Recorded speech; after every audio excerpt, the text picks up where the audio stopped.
درود پاک پڑھنے والوں پر رحمتیں اور برکتیں اللہ تعالیٰ کے حکم کی تعمیل ہوتی ہے۔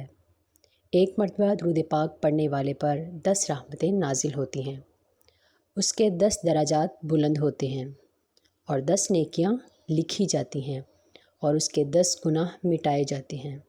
دعا سے پہلے درود پاک پڑھنا دعا کی قبولیت کا باعث ہے۔ درود پاک پڑھنا نبی صلی اللہ علیہ وآلہ وسلم کی شفاعت کا سبب ہے۔ درود پاک پڑھنا گناہوں کی بخشش کا باعث ہے۔ درود پاک کے ذریعے اللہ تعالیٰ بندے کے غموں کو دور کرتا ہے۔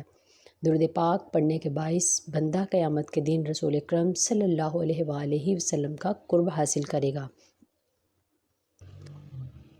درود پاک تنگ دست کے لیے صدقے کا باعث ہے۔ درود پاک قضائے حاجات کا ذریعہ ہے۔ درود پاک اللہ تعالیٰ کی رحمت اور فرشتوں کی دعا کا باعث کا سبب ہے۔ درود پاک اپنے پڑھنے والوں کے لیے پاکیزگی اور طہارت کا باعث ہے۔ درود پاک سے بندے کو موت سے پہلے جنت کی خوشخبری مل جاتی ہے۔ درود پاک پڑھنا قیامت کے خطرات سے نجات کا سبب ہے۔ درود پاک پڑھنے سے بندے کو بھولی ہوئی بات یاد آ جاتی ہے۔ درود پاک مجلس کی پاکیزگی کا باعث ہے اور قیامت کے دن یہ مجلس باعث حسرت نہیں ہوگی۔ درود پاک پڑھنے سے تنگ دستی دور ہوتی ہے۔ یہ عمل بندے کو جنت کے راستے پر ڈال دیتا ہے۔ درود پاک پل صراط پر بندے کی روشنی میں اضافے کا باعث ہے۔ درود پاک کے ذریعے بندہ ظلم و جفا سے نکل جاتا ہے۔ درود پاک پڑھنے کی وجہ سے بندہ آسمان اور زمین میں قابل تعریف ہو جاتا ہے۔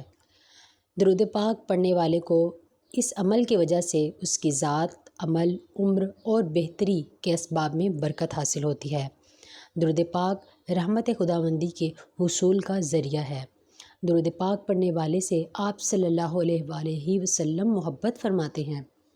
درود پاک پڑھنا بندے کی ہدایت اور اس کی زندہ دلی کا سبب ہے، کیونکہ جب وہ آپ صلی اللہ علیہ وآلہ وسلم پر کثرت سے درود پاک پڑھتا ہے اور آپ کا ذکر کرتا ہے تو آپ صلی اللہ علیہ وآلہ وسلم کی محبت اس کے دل پر غالب آ جاتی ہے۔ درود پاک پڑھنے والے کا یہ اعزاز بھی ہے کہ آپ صلی اللہ علیہ وآلہ وسلم کی بارگاہ میں اس کا نام لے کر اس کا درود پاک پیش کیا جاتا ہے اور اس کا ذکر ہوتا ہے۔ درود پاک پل صراط پر ثابت قدمی اور سلامتی کے ساتھ گزرنے کا باعث ہے۔